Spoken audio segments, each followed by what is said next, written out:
All right, joining us on this week's episode of the AlwaysMoto Podcast, we've got a rider that hasn't been around a little bit recently. Last time we saw him, he was at MX of Nations. Unfortunately, got a reasonable injury there with a knee injury, and he's just on the line to talk to us today and see where things are up to with the recovery and how things are looking to get back on the bike. We've got Lorenzo Locurcio on the line. Welcome to the show, Lorenzo. Thank you for having me. No, anytime, mate. It's nice to catch up with you guys, especially when you sort of disappear for a little while. Knee injuries, especially when they're significant, tend to take you out for a while and you sort of disappear from the spotlight. It's nice to catch up and see what's been happening for you in that recovery period. Yeah, for sure. It's not ideal, but it's good to get it done. I just really had to get it done because also my shoulder was really messed up. So once I found out I did my ACL after Motocross Nations, I was like, all right, maybe this is a signal, that I need to get both fixed and then just come back brand new, because for the past couple of years, I've been just racing injured and it just wasn't working out. I wasn't able to ride up to my full potential. I wasn't able to train to my full potential. So, and I was racing one of the hardest championships in the world, or the hardest championship in the world. So, it worked out that I did my knee, and I was like, yeah, you know what, I just might as well do my shoulder at the same time. So when did the shoulder actually happen? Because I saw that in all the posts, and I just assumed that it happened sort of around the same point. But you're saying a couple of years you've been riding. Is this that injury for a couple of years you've been working through? No, so I had it's been a couple, the past year and a half has been kind of crazy for me. Not RedBud, but Maggiore or Lombardia or whatever, Mantova, the last Motocross Nations, and not 2022 or 21. Yep. I jumped back down to the 250, but in preparation for that, I broke my nose. Oh, awesome. And so I was 15 days off the bike. I pretty much got on the bike the week before the Motocross Nations, and then on free practice, I just had a really high crash. I was really high speed crash, and I slammed into a jump, and I ended up re-breaking my nose, and I broke two of my vertebrae. Okay. T5, T6. So I didn't know that I did that. I just thought I broke some ribs. Because I also, when they did the X-rays at the track, they seen some cracks there. So I was like, "Oh, great!" So I took a couple of weeks, and I came back to ride. I don't remember which GP it was. I think it was Arco, and I got 15 and 14 in the moto. So I was like, "Oh, okay, it's not." The pain after the motos was unbelievable, honestly. But I was like, okay, maybe it's just some ribs. I never broke some ribs before, so I'm like, maybe I'm just being a little girl. And then I was going to ride Mantova again, and I'm like, man, this pain is really bad. I rode Saturday practice, and every time I got off the bike, I just felt like someone was stabbing me in my rib cage, and I'm like, man, this is not normal. I couldn't literally move. I had to lay on the ground for 30 minutes or so, and I'm like, man, this is not right. I'm going to go to the doctor. I'm just going to have them check my ribs again because maybe I did something else. Yeah, exactly. And I was scared that I was going to puncture my lung, or something was puncturing me or something. Yep. I was just scared. So I went to get something done. They did an MRI type of thing, and then they told me I broke my T5, T6, and I wasn't allowed to race. So I'm like, well, that explains the pain. Makes some more sense for you at that point, at least. Yeah. So then after that, I took three. It was around a month, 2 months off, honestly. So I got back on the bike, and I literally had a few weeks before the season because, of course, last year the season for MXGP started earlier than most of the years. So that didn't give me a really good base. So I was catching up. And then I had this preseason race at Maggiore for the Italian Championship. Yep. So I did practice, and I was at the race. I was second behind Forato, and I just had a freak accident happen. I was coming into a corner, and a bump literally took both my feet off, and I just literally whiskey throttled the berm. Oh, so nice. I jumped the berm, and I landed at a bunch of rocks, and I ended up dislocating my shoulder. But when I did, I tore my labrum and like I tore my bicep. I had a huge hematoma on my side, so it was a big crash. So that took me a while, but then I went to the doctors in Czech Republic, and they didn't really told me that I had torn my labrum or my muscle. Mm-hmm. They just said, "Oh, it just seems like it's bruised, and you'll be back." So then, like for like a month or so, I was really like I couldn't get back on the bike. It was really painful. Yep. And then I came back on the bike, and I was riding one of the. No, I take that back. I went to Tochental. I grabbed a point one of the motos, but the second moto, my shoulder really was really weak at the end of the moto, so I slowed down. And then like the following week, I went to race a Czech championship race. I was winning, and out of nowhere, I land a jump, and my arm goes dead, like literally dead. Like I couldn't move it, I couldn't lift it. It was like super weird. And then at that point, I knew something was wrong with my shoulder. So I told my team boss at the time, I'm like, hey, I'm just gonna go fly to the U.S. and find out what I've done, because clearly here we can't figure it out. Yeah, exactly. So yeah, I came to my doctor of voice. He's done all my surgeries and stuff. So he said that I had a tore labrum, ligaments were done. I needed surgery, and also my ulnar nerve on my elbow was pinched. So that's why my arm went numb. I was going to say that makes more sense about your arm just going dead at that point for that impact. Yeah, the nerve damage there would be that cause. So yeah, rough go. Yeah, mate. so it was a rough year. It really tested me mentally for sure. And I was alone in Europe because all my family lives in the States, between the States and Venezuela. So just being there alone and just going through all this crap, it was like really tough for me. And then, like I said, after that, I told the doctor, I was like, hey, I need to make it to Motocross Nations. I've been off all year. That's my only chance to kind of like show my face and be like, hey, I'm still here. Like, yeah, exactly. Just for any potential for this season. Yep. So yeah, he's like, okay, well, you're going to need the ulnar nerve surgery. That's going to be like around 4 weeks. And I had around like 6 weeks till Motocross Nations. But then he's like, I can't get the surgery until 2 weeks. So I'm like, man, like you're really screwing me. Like I really, yeah, I'm like, I need to get surgery quick. So anyways, I waited the 2 weeks. He got the surgery done. He said 4 weeks until you can do any kind of weight bearing. Yep. Of course, I was riding by 3 weeks. By 4 weeks. Yep.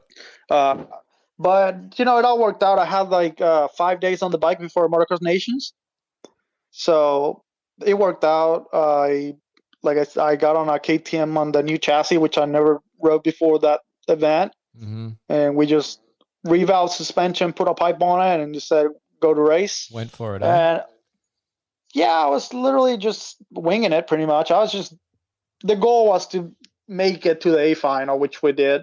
Yep. And for myself, I was doing pretty good also for how little time and all things considering. Like I got like 7th or 8th on my qualifier, and we didn't make it because some unfortunate events happening for the other riders, and then we had to go to the B final. I had to toss my goggles in the first lap and that matter, and I still came out with the win. I passed a lot of people. I don't know how. Yeah. And then on the motos, my first moto, I was racing the open class. So I was in the MX2 open class. Yep. I was 11th battling with Marvin. I don't remember who was in front of me. I think it was either Norin or I don't remember at this time. But I know Marv wasn't right in front of me because I was battling with them, and I had Hunter right behind me. So I'm like, oh, I need to go or else Hunter's going to pass me. And one of these corners, Marv went into it, and it blew off, and I didn't see it because he was right in front of me, and it kind of just like my bike washed, but my leg stayed still, so I tweaked it. Yep. And right away I knew something was wrong. Like I knew the pain was unbearable, so I pulled off to the mechanics area. Like I couldn't really walk, and then went to get an MRI for sure. ACL is done, so I was like, at this point, I needed to go to like an event in Venezuela for one of my sponsors. Oh yeah. So I was like, well, I'm just gonna go there for a few weeks and then come back, get the surgery, and then I started doing like cycling and all that, and it was feeling pretty good. Like the knee didn't pop out; it was strong or anything. Like it was all good. Yeah. But then my shoulder started popping out. Like, while I was sleeping, I was riding, whatever, it just started popping out. So I was like, just sketchy to go do Supercross or any kind of like high level racing with that. So I decided to get the surgeries. They told me it was better for me to do ACL first and then my shoulder, just because I needed to be on the crutches, and ACL normally took longer. Yeah. So you need the arms for the crutch part so that the shoulder can not be impacted too badly, because otherwise, you're just stuffing yourself up more and you'll be completely useless for a couple of weeks otherwise. So ACL first. So what did you get a particular type of graft done? Do you know what it was for the ACL repair? I got a cadaver. Yeah, I got a cadaver. Yeah, nice. So they anchored it pretty good. I have like a pretty much like a 2 anchors in each direction to make it a little stronger. And honestly, that's probably the easiest surgery I've gotten.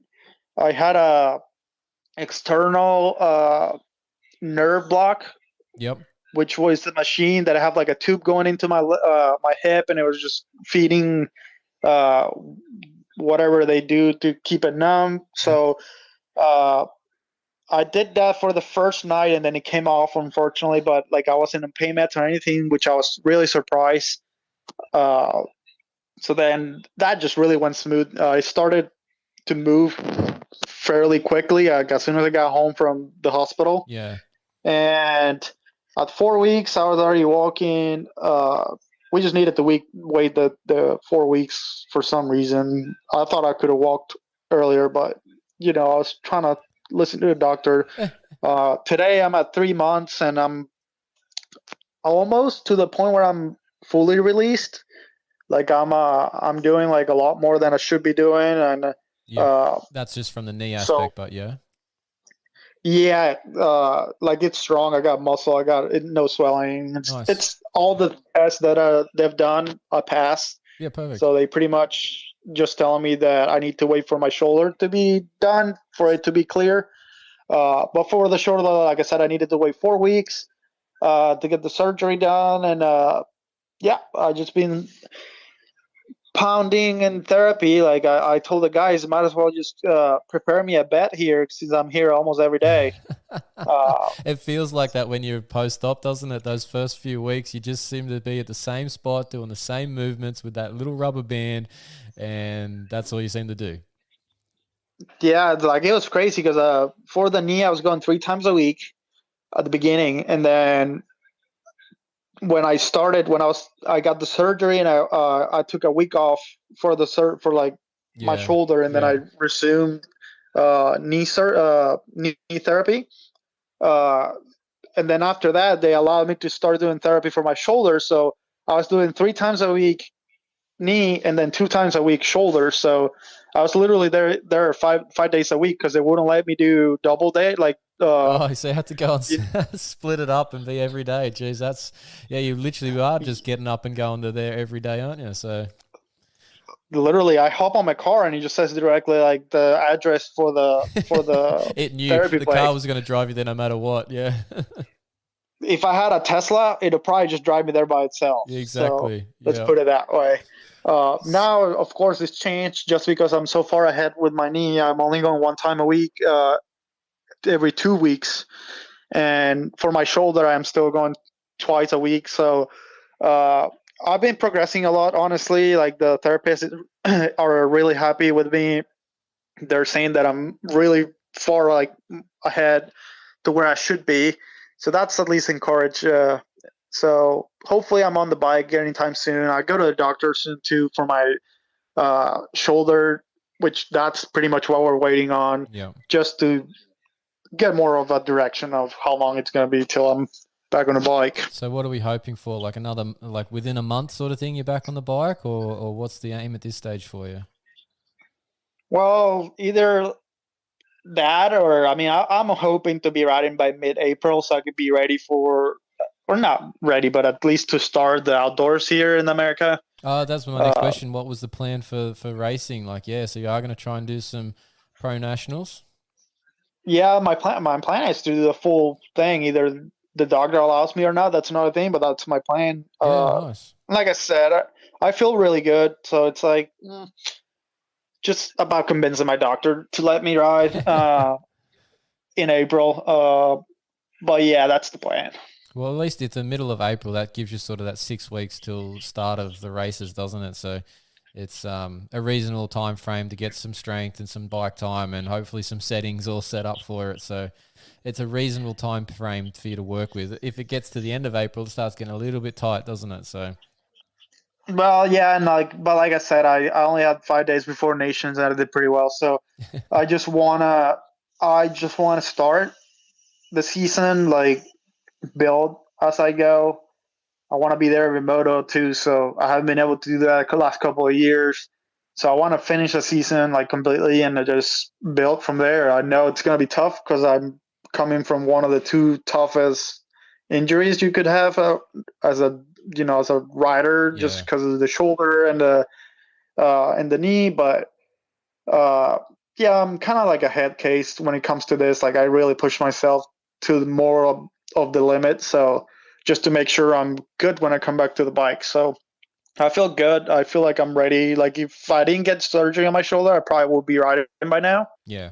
But at the same time, I just want to listen to the doctors, and either if I don't like what they have to tell me, I'm just gonna follow them up and see how it goes. It's hard at this point, isn't it? But you've made the decisions to do the things to get both areas fixed. You sort of want to follow it through, don't you? But it's still hard when you get to this point, you feeling good, and they're sort of holding you back. That's what the nurse told me. The nurse is like, I know you feel great. I know you feel ready, but like, just give us a couple of weeks. I'm all right. I'll do that. Yeah. You've gone this far, man. Just wait the extra couple of weeks. It'll be worth it in the end, because hopefully none of them are a problem then in the future for you, because you've done the right stuff. You've done all the therapy and you've waited the right time for all those bone anchors that they've had to put in your knee and stuff to really go solid, and they're never coming out, sort of thing.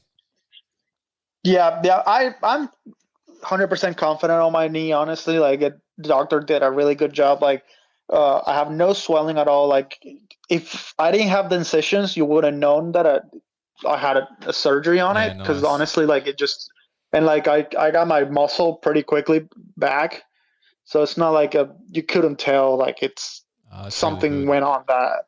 So I'm pumped on that one. My shoulder the same, like, the type of like incision they did and everything, like, it was really, really good. Like, I'm lucky just to be surrounded by like a really good medical team here in the States. So yeah. And my doctor writes moto, so it's like, if he tells me like a time frame, my shoulder doctor does.